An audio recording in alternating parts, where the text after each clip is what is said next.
From KUOW 94.9 Seattle, I'm Ross Reynolds. Senator Harry Reid says that BP needs to set aside $20 billion to pay for the oil spill in the Gulf. Others say it's going to cost BP a lot more than that. One is the Washington State environmental group Earth Economics. They have valued just one part of the area affected by the Gulf oil spill, the Mississippi Delta, at between $330 billion and $1.3 trillion. David Batker is executive director with Earth Economics, which is based in Tacoma. David, thanks for joining us. Thank you, Ross. So how's the evaluation that you use different from what we're seeing from other people about the cost of this spill?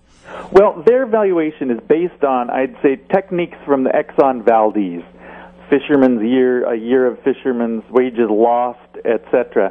Whereas we look at 11 ecosystem services, including damage to the wetlands. For instance, if the wetlands retreat 1 foot or 1 mile, we can calculate the damage in hurricane impact for cities like New Orleans. So what do you think about Harry Reid saying that $20 billion is what BP needs to set aside? How does that match up to what your calculation says? I think it's going to be a significant underestimate. The oil is still leaking. We know that we did not even look at Alabama, Mississippi, or Florida, Cuba, other areas that are going to be impacted.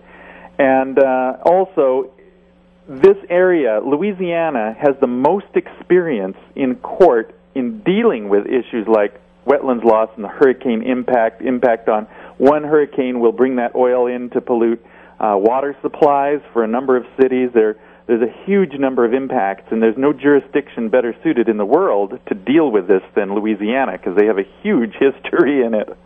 Now, your estimate of the value of the Mississippi Delta, an area, one of the areas that the damage is occurring, is between $330 billion and $1.3 trillion. It sounds like that's saying the cost could be between $1 and $4. It seems very imprecise. What's it telling us?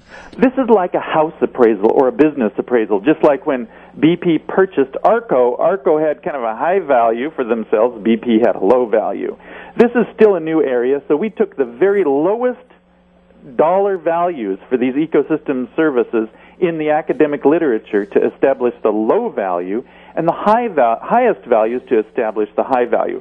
So it's hard to argue that the value could be anywhere outside that range. It is a wide range, but it reflects still some uncertainty in the value of these ecosystem services. Tell us a little bit about how you place a dollar value on a natural resource. Maybe give us an example.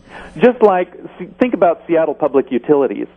In the early 1900s, Seattle acquired the Cedar River watershed, and since then the forest has filtered our water for free, pretty much, with a tiny bit of maintenance.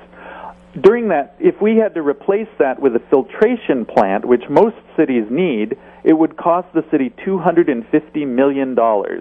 So it's easy to say the filtration value of that natural system for drinking water is equal to the replacement cost of a filtration plant. Your estimate at the high end of the impact on just the Mississippi Delta is $1.3 trillion. Have you begun to run the numbers on the cumulative impact on the natural environment in the other areas affected by this spill? We have begun to, our team has begun to outline how that valuation could take place, because it brings in a lot more marine ecosystem services that we did not look at with this study. And, of course, the coastal area is much larger. So we've just initiated that work. Well, we'll check back in with you when you find out what those calculations come up to be. Thank you very much for your time. Thank you, Ross. David Batker, Executive Director with Earth Economics, based in Tacoma. They're using a new way of evaluating the value of natural resources, and they've applied that to just one area affected by the Gulf oil spill, the Mississippi Delta. They say the value between $330 billion and $1.3 trillion.